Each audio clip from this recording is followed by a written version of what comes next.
Pernahkah kalian berpikir, tanpa orang ini, mungkin tidak akan ada kamera di ponsel kalian? Dan tanpa yang satunya lagi, dunia kedokteran tidak akan semaju sekarang? Keduanya adalah ilmuwan Muslim jenius, yang karyanya mengubah dunia selamanya. Siapakah mereka? Ayo, kita telusuri bersama. Kita mulai dari abad ke-10, di Basrah, Irak. Di sana, hiduplah seorang ilmuwan brilian bernama Ibnu Al-Hatham, atau yang di barat dikenal sebagai Al-Hazen. Saat itu, orang-orang Yunani kuno percaya kalau mata kita mengeluarkan cahaya untuk melihat. Terdengar aneh kan? Nah, Ibnu Al-Hatham tidak setuju. Dia melakukan ratusan eksperimen di dalam sebuah ruangan gelap. Dia membuat lubang kecil di dinding dan mengamati bagaimana cahaya dari luar masuk dan membentuk gambar terbalik di dinding seberangnya. Eksperimen inilah yang menjadi cikal bakal penemuan kamera. Dia membuktikan bahwa kita melihat karena cahaya masuk ke mata kita, bukan sebaliknya. Konsep ini dia sebut al-bait al-muslim atau kamar gelap, yang dalam bahasa Latin menjadi camera obscura. Ya, kata kamera yang kita gunakan setiap hari berasal dari penemuannya. Luar biasa kan?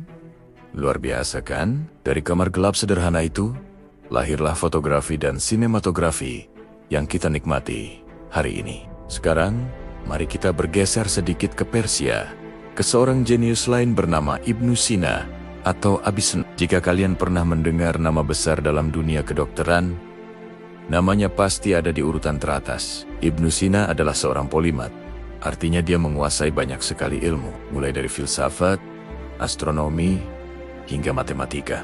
Tapi, peninggalan terbesarnya adalah di bidang kedokteran. Bayangkan, di usia yang baru 18 tahun, dia sudah menjadi dokter istana. Karyanya yang paling fenomenal adalah sebuah ensiklopedia medis raksasa, setebal 1 juta, kata berjudul Al-Qanun fi Tib, atau The Canon of Medicine. Buku ini bukan sembarang buku. Ini adalah rangkuman semua pengetahuan medis yang ada pada masanya, dari Yunani, India, hingga Persia, ditambah dengan temuan-temuan orisinalnya sendiri. Di dalamnya, Ibnu Sina membahas secara detail tentang anatomi tubuh manusia, diagnosis penyakit, berbagai jenis obat-obatan, hingga pentingnya kebersihan dan karantina untuk mencegah penyebaran penyakit menular. Konsep karantina ini terbukti sangat relevan, bahkan hingga hari ini. The Canon of Medicine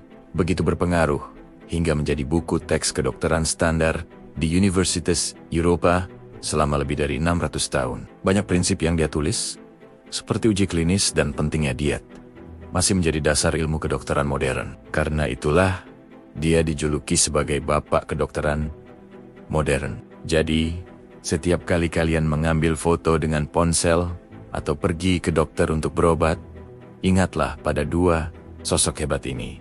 Ibnu Al-Hatham, sang pelopor optik yang memberi kita konsep dasar kamera, dan Ibnu Sina, sang dokter jenius yang meletakkan fondasi kedokteran modern. Kisah mereka adalah bukti bahwa ilmu pengetahuan tidak mengenal batas, dan warisan mereka terus menerangi jalan kita hingga ribuan tahun kemudian. Mereka bukan hanya kebanggaan dunia Islam, tapi juga harta karun bagi seluruh umat manusia. Terima kasih sudah menonton. Jangan lupa untuk like, komen, dan subscribe, agar kita bisa terus menjelajahi kisah-kisah inspiratif lainnya dari seluruh dunia. Sampai jumpa di video berikutnya.